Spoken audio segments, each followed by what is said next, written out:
It's my great pleasure to introduce our next keynote speaker, Jennifer Deckard, who is not only the CEO of Fairmount Central, but also a shining example of flourishing leadership. Where is, oh, there she is. And Fairmount Central, as you will discover, is truly an extraordinary company and one of our most valued partners and exemplars at the Fowler Center. We have a long relationship with them and a great appreciation for who they are. Give it up for Jennifer Deckard.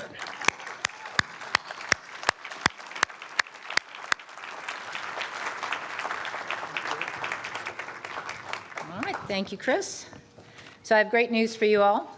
I'm going to spare you my singing. Trust me. So we're going to talk a little bit today about Fairmount Central's journey, and I just want to talk a little bit about, we talk about sustainable development, and we realize that this movement towards flourishing enterprise is this next generation sustainability, and as our group looks towards our next summit, we're thinking about how do we continue to think about the next level of sustainability in our organization as well. So this is great. We have some great Fairmount Central family members here today that are going to bring a lot of this back and see how we can continue our journey, because it really is always about a journey. So I'm going to tell you a little bit about our journey, and certainly we're continuing that journey. So we by no means think that we are where we want to be ultimately. It's this continuous journey. So as a Weatherhead School alum, it's always great to be back. I'm especially pleased for the opportunity to speak to you about appreciative inquiry and how it has impacted the culture of our company, Fairmount Central, as well as positively impacted so many of our individual Fairmount family members, including myself. It is truly one of our favorite topics. It's my hope that in sharing the Fairmount Central story, you might leave this session with some practical ideas or motivation to utilize AI towards positive change in your own organizations. As we think about the purpose of this week's session, Flourishing Enterprise, and the opportunity to utilize AI to advance flourishing enterprises, the result of this combination can be truly a groundswell of engaged organizations moving toward that inspiring image of a positive impact on both our communities and our environment. And as I further thought about the power of such a groundswell movement, I found myself thinking about the United States' recent pullout from the Paris Accord. So bear with me on this line of thought. So what has this move really shown us? I believe that we've seen that this movement towards global environmental health is more than a single decision at any level. In fact, this tidal passion towards our world's most positive future state now runs deeper than can be undone by any administrative pivot. Thank you.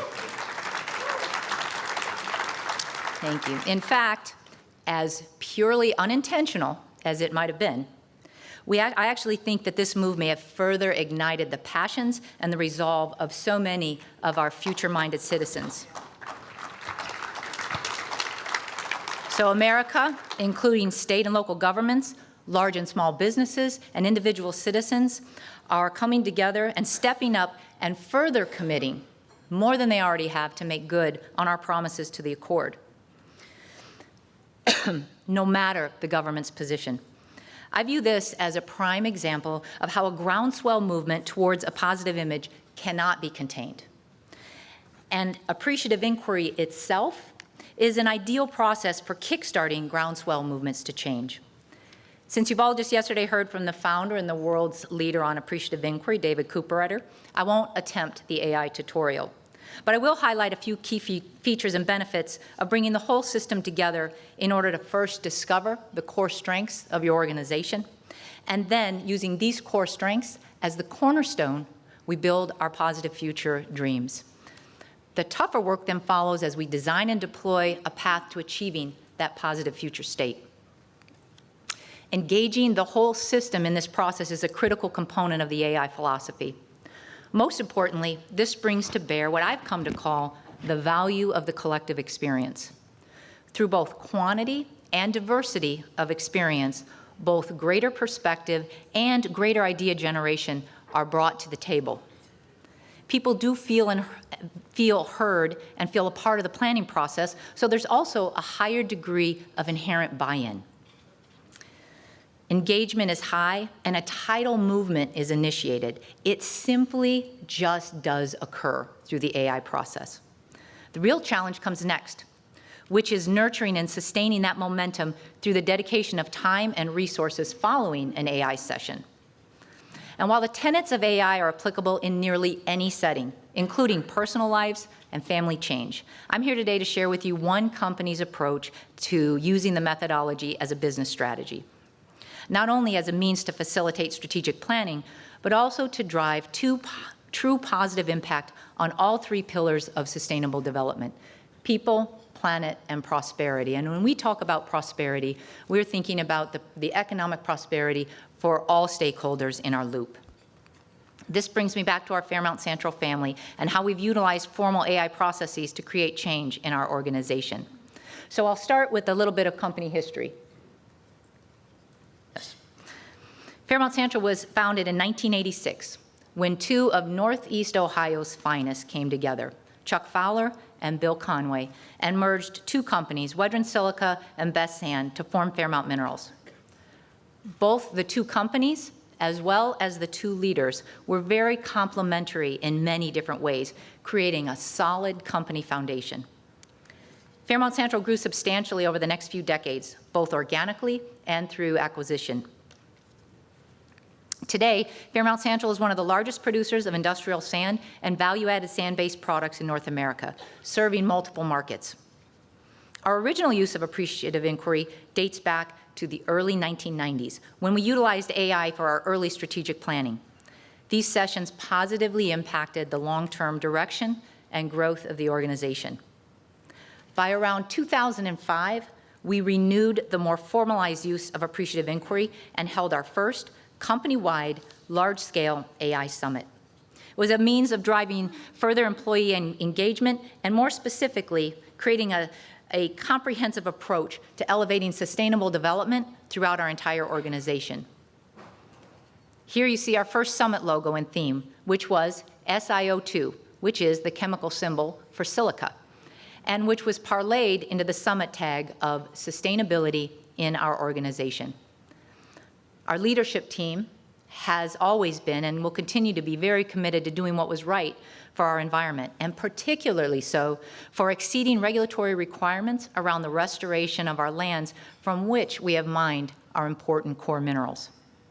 Over the past dozen years, we've expanded both our environmental and our social commitments to an entirely new level that is deeply embedded in our culture, our mission, and our formalized SD initiatives. We formalized that mission and catalyzed our SD efforts, largely through full-scale AI summits and through self-selected SD teams. And we've consistently continued to employ both AI summits and informal AI principles as a way to drive positive change in all aspects of the organization. This extends even beyond a specific focus on SD. However, we do view all three pillars of sustainability as inextricably woven together and therefore underlying all of our business decisions at Fairmount Santrol and all of our actions at Fairmount Santrol. So moving from AI philosophy to implementation, I'll provide a little bit more detail on the AI process that we employ at Fairmount Santrol. So approximately every 3 years, we host a company-wide summit and invite the Fairmount Santrol family and, very importantly, many external stakeholders to participate. So our summits are not your typical company meeting. Many of us have come to view the summits as a bit of a family reunion, as well as our call to action. There's always an underlying SD theme to our summits, and in our most recent summits, we've also embedded other strategic imperatives into the formal themes of the summit. For example, in 2011, driving innovation through inspiration was the more specific added focus to our summit, with a theme of inspiring innovation through your commitment to people, planet, and prosperity, and a tag of bring your inspired self. And I will tell you, all of our summits, that has been my favorite tag, is bring your inspired self every day. At the time of our 2014 summit, we were in the midst of integrating a very large acquisition, and so our specific and added focus was on building unity and engagement in a shared culture of we. So our summit theme, a little bit longer, fostering an engaged culture where every member helps us to become a partner of choice in order to realize our vision of social, environmental, and economic prosperity, with a tag of united and empowered. The first day of every summit is dedicated to the first two portions of the formal 4D process: discovery of our core strengths and dreaming of the positive future state. We generally also bring in experts in the field of AI to facilitate our discussions, as well as bring in outside speakers on the more specific summit topics. Here you see Blake Mykoski, the founder of Tom's Shoes, whose mission is, of course, more than inspiring. In a Fairmount Central twist to the AI Summit, the second day is devoted to a day of caring, which is a volunteer service experience to give back to the local community, while also continuing to digest the energizing sessions from day one and getting inspired for the third and final day of the summit. Remember that when people attend, they come from all over the country and from all over the world. So very importantly, during the day of caring, relationships are forged. When people come together in service to others, connections are made beyond those which can be established in our daily work lives. This camaraderie and shared commitment enhances our collaboration as we return for day 3, and more importantly, continuing that collaboration as we come back to our home offices and plants after the summit. The final day of the summit is dedicated to the last two portions of the 4D cycle, which is where shared commitment turns to action, designing and deploying the initiatives to move us in the direction of our shared vision of the future. We view our summits as the best way to gather diverse voices and experiences from across the organization into one room. Diversity of thought and volume of experience lead to diversity and richness in ideas and action. Our company-wide summits build both clarity and consensus around our forward path. We're proud to say that this has become an important part of our planning process, and the summits are an event that the entire Fairmount Central family looks forward to attending. From a business value perspective, we view AI as an optimal tool to foster employee engagement and exceptional collaboration, which extends beyond the specific summit initiatives and embeds into our broader culture. It also provides an opportunity for our family members to imagine what might be, with boundaryless opportunities, which also fosters growth. Through AI summits, creativity, commitment, and unity emerge, resulting in that tidal movement to change and improvement. It was from the passion and purpose of our initial dreaming sessions at our very first 2005 summit that our formal SD program was born. While we had been practicing many principles of sustainability for many years, we wanted to develop a more robust and intentional program, and wanted to be sure that people recognized the connectivity between the prosperity of our business and our commitment to people and planet. It has been our firm belief that through SD we can drive social and environmental value in a meaningful way, and in ways that will also ultimately enhance our own business as well. And vice versa. The stronger and more prosperous our business, the greater good we can continue to do in the world. Simply stated, our do good, do well philosophy. The action portion of our SD started with establishing teams around those initiatives that emerged through the summit dream sessions. Participation in the ongoing SD teams is purely voluntary, sometimes a little nudge, I would say. And the self-selection component ensures that the teams can build on each family member's unique skill set, as well as, very importantly, that person's individual passion for the mission of that particular team. We concluded our first summit with the creation of our mission and motto, do good, do well, and with the creation of 11 SD teams, which has now grown to 13. Each team has their own self-designed mission, goals, initiatives, and leaders and co-leaders. At that same first summit, we had envisioned bold goals such as achieving zero waste, a robust and comprehensive health and wellness program, 1 million consecutive safe working hours, and 10,000 paid volunteer hours contributed in 1 year. These are just a few of the dreams, and in our view, very big, stretchy dreams from where we were, which have now become our reality. Let me walk you through a couple of those achievements. At the 2005 summit, we dreamt about a company with zero waste. We set that particular goal with a thought that was really an aspirational goal, perhaps one that is never really achieved, but rather one to which we consistently aspire. 10 years later, we achieved zero waste to landfill at all of our administrative and production facilities. Today, we have 27 zero waste to landfill facilities. This means that our former waste materials at these facilities have either been designed out of the system altogether or otherwise recycled, composted, or sent to waste-to-energy facilities.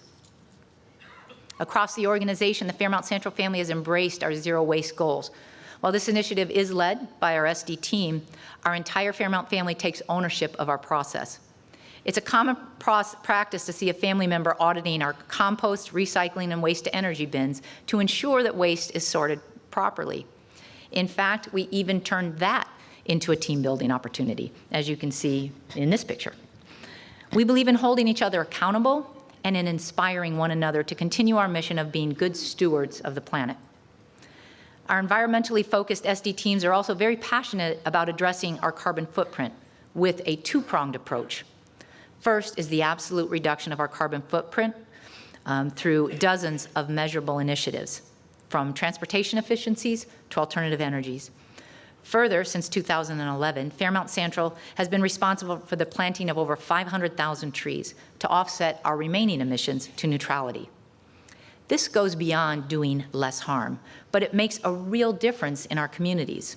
It's not simply about carbon neutrality, although that's important. It's also about the relationships, the beautification, and the goodwill that's also built while planting trees.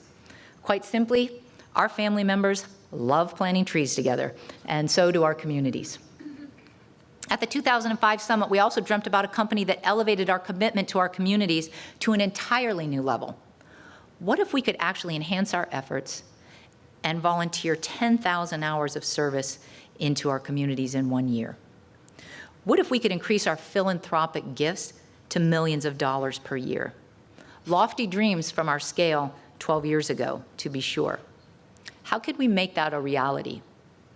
One lever was by putting in place a summit-inspired policy whereby every Fairmount family member is afforded and encouraged to volunteer their time up to 40 hours per year in paid service to their community in any manner where their passion finds them. For some, it's volunteering in a hospital, a school, a little league, many volunteer fire departments, or a local food bank. For others, it's a dog shelter or mentoring students and planting trees. We staff for this level of time commitment, just as we do for holidays and vacations. And we facilitate days of caring for groups and for the entire facility to make it even easier for our people to participate and to also enhance team engagement at the same time. The result, we hit our first 10,000-hour year within 6 years of our first summit, and we've averaged over 12,000 hours per year over the last 7 years. In the area of community investment, we also established an annual target of giving back to our communities at 1.5% of our pre-tax dollars earned. We also established and funded, with the help of some of our private investors, a charitable foundation so that our community investments could, 1, be managed more effectively, 2, live in perpetuity, and 3, could supplement the company perhaps during rainy times. Well, in 2015 and 2016, our industry was hit with its hardest time in our history. It was not only raining, it was pouring. With our 1.5% earnings on the negative range, the foundation was also able to step in and bridge our community investment dollars and to meet our very important commitments. During the same time, when our employee count was unfortunately reduced by over 40% to its lowest level in a decade, our hours per person were at one of their highest levels ever. So this is where the rubber really met the road, proving what we'd already come to know, which is that our commitment to people and planet is not just during the easy times, not just during the good times. It is foundational and is unwavering. This is reflected in our 2016 Social Corporate Responsibility Report, which is appropriately themed Staying True to our commitments to do good, do well, even in the most challenging of times. We also see the impact of these efforts extend to our individual lives. Many of our family members have implemented both SD and AI into their personal lives. So much of the movement toward flourishing is about individual behavioral changes, both the subtle and the significant. It is about individuals changing their behavior as well as organizations. It's always rewarding to observe when our family members bring SD back into their homes. Or perhaps, is it the family members bringing their SD passions to work with them? It's probably a little bit of both, I'm sure.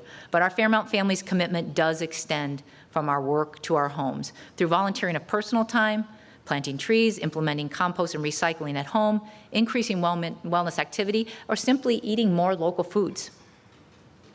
A good recent example of this homework pollination was this spring when we launched our Biggest Winner contest, and more than half of our family members participated, all on teams of 4, all with very engaged members, and often with very comical team names. As a result, we collectively shed over 2,500 pounds. This was so successful that we repeated this initiative a few times. Now, to be truly honest, I personally believe that this effort is as much about the healthy internal competition as it is about individual health. We're a fairly competitive group. But no matter the driver, people are engaged for personal wellness. These are just a few examples of the many hundreds of successes from our SD team efforts, most of which stem from our AI summits and our AI sessions and our AI thinking. In addition to the positive impact on our environment and on our communities, our AI and our SD commitments provide a significant avenue for personal development. Each of our 13 SD teams is led by a volunteer who takes on the assignment on top of his or her regular core job responsibilities. In addition to their own sense of purpose and fulfillment, our SD team leads have the chance to develop important skills, including leadership skills, outside of their primary job functions. Team leaders have the opportunity to share their team's progress as they lead their team and to share that progress and their proposed goals with the SD Advisory Committee, which is comprised of leaders from across the organization, including many senior leaders, of whom have also led SD teams in their tenure at Fairmount Central. This is just one example of how our SD team leads have opportunities beyond that which they might have in their everyday responsibilities. Thus, our SD and AI efforts also serve as a truly meaningful and effective talent pipeline for our leaders and, more importantly, for our future leaders. AI has this contagious way of permeating through an organization from all levels and from all functions. It filters up, down, and across the organization, while at the same time, it's furthering its roots deeper into the foundation of our culture. For us, it's the personal privilege to participate in the Fairmount Central journey. I know it has been for me, particularly with appreciative inquiry as a key vehicle in that journey. So regardless of the industry, AI is both a fundamental philosophy as well as a formal process that can be implemented in any organization. I've shared with you today a snapshot of the Fairmount Central journey in using appreciative inquiry as both a general change management tool and specifically as a means to further our efforts towards sustainable development and flourishing enterprise. It only takes groups of engaged people to dream and design a new future for your organization. Before I finish it and open up for questions and discussions, I'd like to leave you with a challenge. So if you could, just take 1 minute and think about your role in your organization or in your life or your family. So think about your role for just a minute.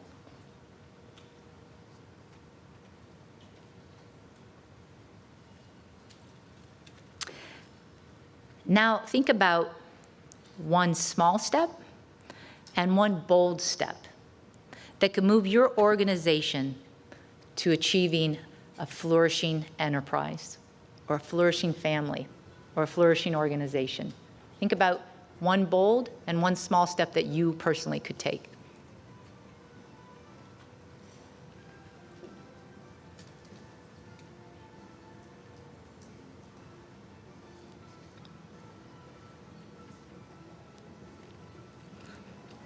So I now further challenge you to share that thought with someone else today or another day, and have them do the same.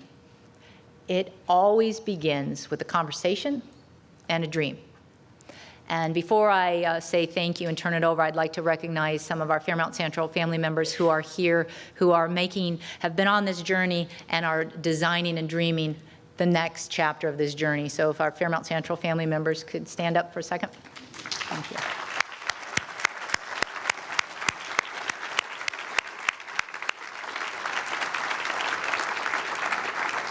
So thank you for your time. It's always a privilege for us to talk about the Fairmount Central journey. We're passionate about appreciative inquiry.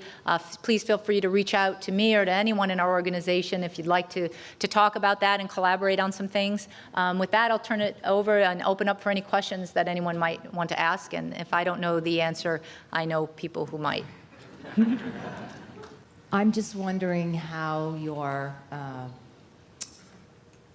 use of AI in your company culture, how you use that in recruiting employees. Well, I actually think sometimes it seals the deal.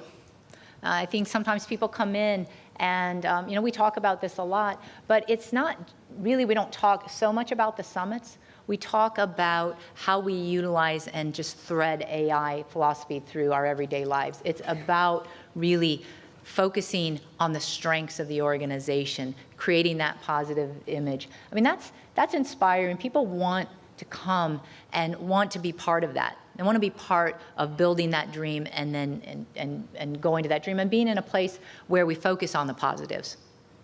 Now, we're not perfect all the time, but we try to live that philosophy.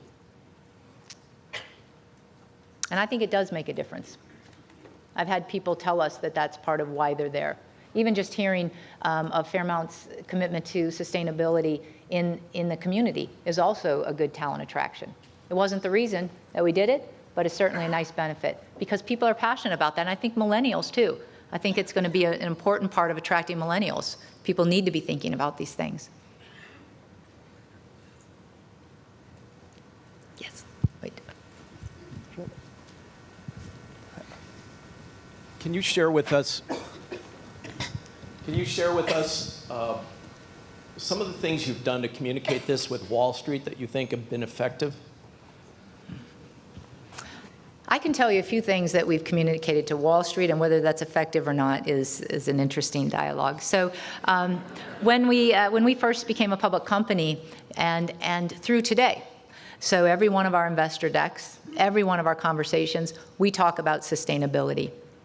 And does a large percentage of the investors, is that what they focus on? No. But there's a few that do.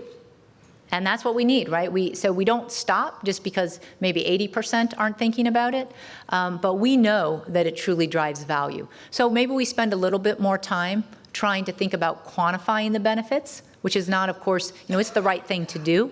But we do spend some time quantifying benefits because you do have to believe, and we do, that it creates a stronger, better organization. And so we continue to talk about it. I talk about it. It's in every investor deck, on every non-deal roadshow, and everything that we go to. Thank you. I do get advice to cut that page frequently. Every once in a while, I find it that it's gone, and I'm like, where's the SDAI page? We put it back in. Yes. I think, can I? I'm sorry, yes. Yeah, right here, the microphone. Thank you very much. You had a great slide there on the beginning on the Paris Agreement. And so I work for the UN, and I was heartened to see the company's commitment to that, of course. And I think there are many people in the room who come from the US, many people who come from outside the US, and I think it was heartening to see a US company make such a strong statement, which we also see from the perspective, I mean, many mayors, many governors in this country have made a very strong statement. Can you say concretely what Fairmount Central is doing in terms of your climate action? What is your commitment? What is your plan? And how do you engage other companies to do the same? So we have a few SD teams around energy conservation and actually trying to be not only conserving energy, but giving back. So we have our recovery cycle reuse team. We have actually a team that focuses on creating products that actually enhance the environment. We have teams whose specific goal is, and measurable goal, is to go out and connect with other companies to make sure that we're talking about it. We've created sustainability indexes in our purchasing to make sure that we're rewarding other companies who are also committed to the environment and to communities. And for us, it's really, it's not, and we tie together, it's the environment, but it's also the community health on the social side as well as the environmental side. Bo, any other teams that you would want to mention? Yeah, our quest for eco-efficiency, for sure. So we're reducing our emissions while at the same time we're offsetting what remains.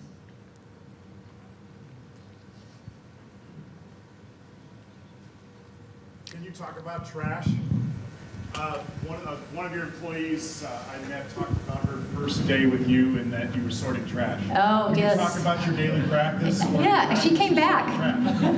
She came back, and it was her first day, and we were sorting trash together. And you know, it was a team effort. And I'll tell you, so we had a new CFO that started about a year ago. And about 4 months in, I met I'd already met his wife, but I was with his wife. And I said, well, what's Michael have to say? And she said, his biggest challenge is trying to figure out which bin to put things in, because you are supposed to put it in the right bin, and we audit it. So, even I'm going to take a step back. When we very first started even recycling, you know, coming to the office, I would see people in our dumpsters really wanting to make sure that we were doing it right, and not just for auditing, but so that we can continue to, you know, do we need to message it more so that we get it right? Because it doesn't help if we're going through the motions and we have all the bins, and we have to be using them properly if we want to be as efficient as possible. We're not quite dumpster divers, but on occasion. Jennifer? Yes. I know our company looks at you as the gold standard for sustainable development, and we benchmark ourselves off of your work all the time. I'm interested in how you see the transition from a sustainable company to a flourishing company. That's a great question, and I think we have a ways to go on the environmental side, and I think we've got a lot of really smart people that are going to be talking about that in 2018. How do we take that to the next level? Because I do think we were a little bit of a pioneer, and now we have to think about how do we take that to the next level. I think particularly on the community side, I think we've achieved that flourishing level, because I think that we are absolutely a big net positive to our communities. So we have a little more work to do on the environmental side, and I think that's where we'll be placing some more focus.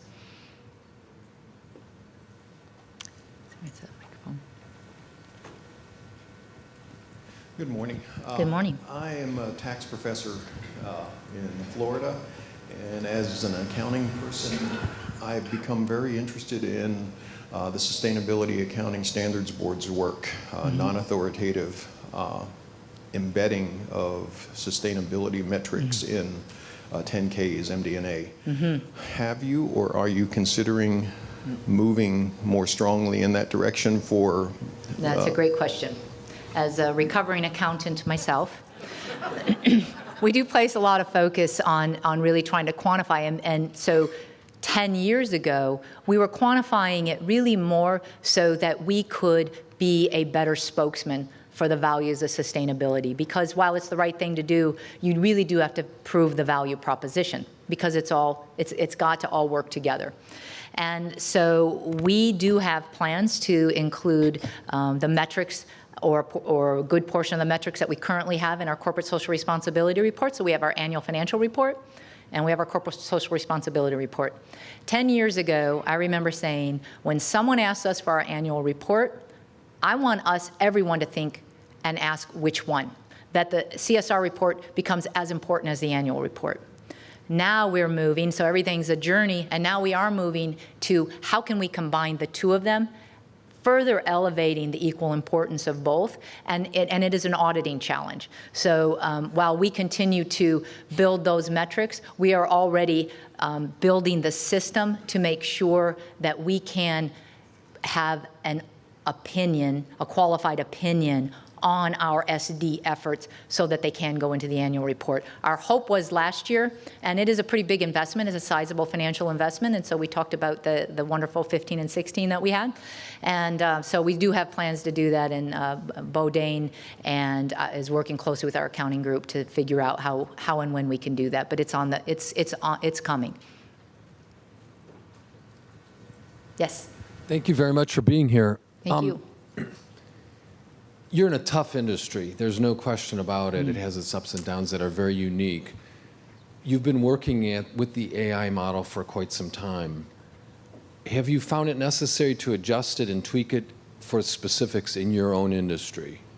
No, I truly believe that the tenets of appreciative inquiry apply no matter the industry. You take it back to your family life. I mean, the tenets of AI work in your family. They work at the dinner table. They work at all kinds of planning. So I actually think that the more challenging the industry, the more valuable AI, because it's a little bit easier, to not think about things in an appreciative way when you are so challenged. So I actually would go the other way and say that it's the same tenets, but it's actually even more valuable, in my view.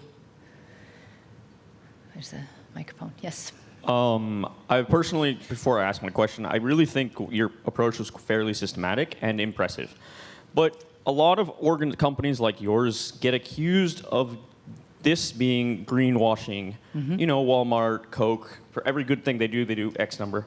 Have you ever been accused of it, and how did you communicate otherwise? Just a question. I mean, I'm curious. Yeah. So I don't know if we've been accused of it, so never... directly, but I'm sure that people question it. And I think we talk about that a lot, but we don't really pay attention to that because, it comes from something far deeper than that. And while we want to share, if other people don't get it or don't believe it, it's not a huge challenge for us. Yes. I had a question in regards to the summits that you do. So you have people spread out all over the country. How do you decide who's engaged in those? How do you get engagement and what level that's of a great question. organization are brought to those That's summits? a great question. So we'll just stick with the internal because you can't have 100%.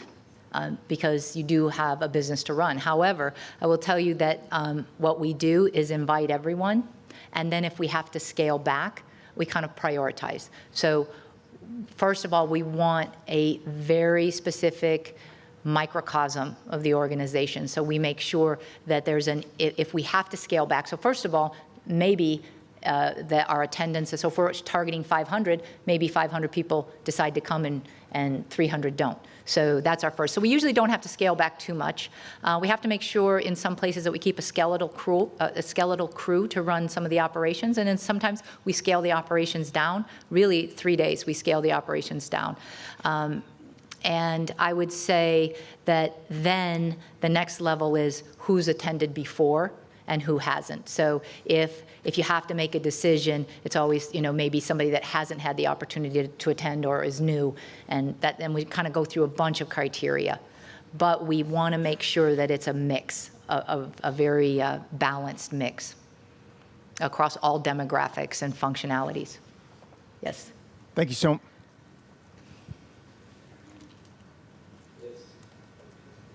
Thank you so much for being transparent about what's these struggles. I have a paired set of questions. You can take either or both. One is an inward and one is an outward question. You talked about bringing your inspired self, that theme. I'm really intrigued, especially because of the work we're doing with transforming consciousness in business leadership. What particular practices or approaches have worked well in inviting the inner life of your leaders, and leaders, of course, are anybody through the organization, by the way they exert influence. The practices that invite that kind of inner life change that makes the outer holdable. The other question is the external one.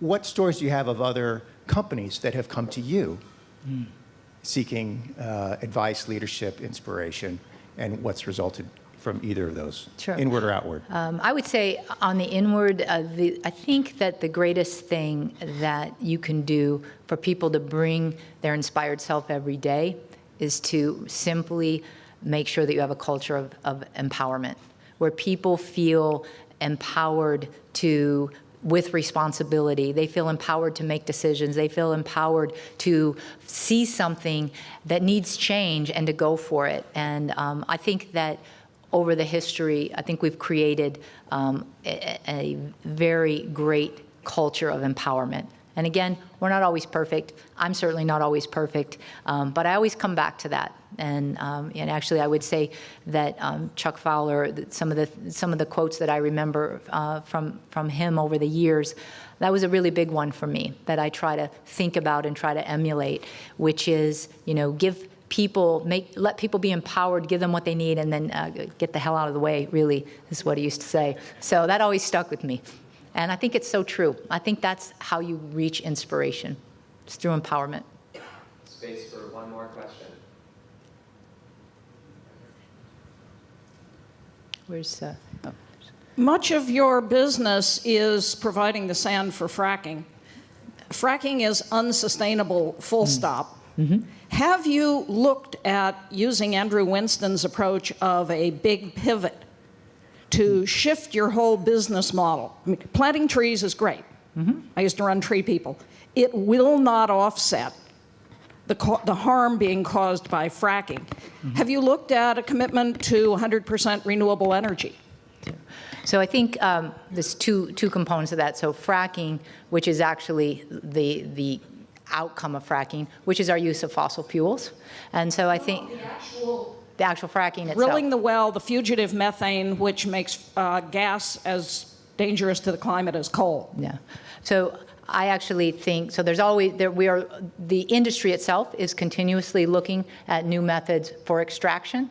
But what we know is that the future, we have to move to renewable energies, and that this way of bringing oil and gas production to the United States is an important way to create both protection for our company, and it is the bridge to our future. It is the bridge to a sustainable, renewable energy, and I think it's just about diversification. And we do continue to look at products that we can provide.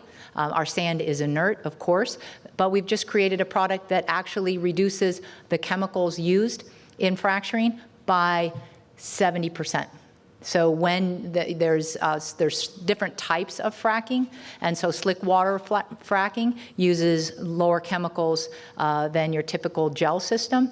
And so we have created Propel SSP, which helps to reduces the usage of water by 50% in the use of slick waters, but also reduces the chemical usage in traditional wells. So we do think about that.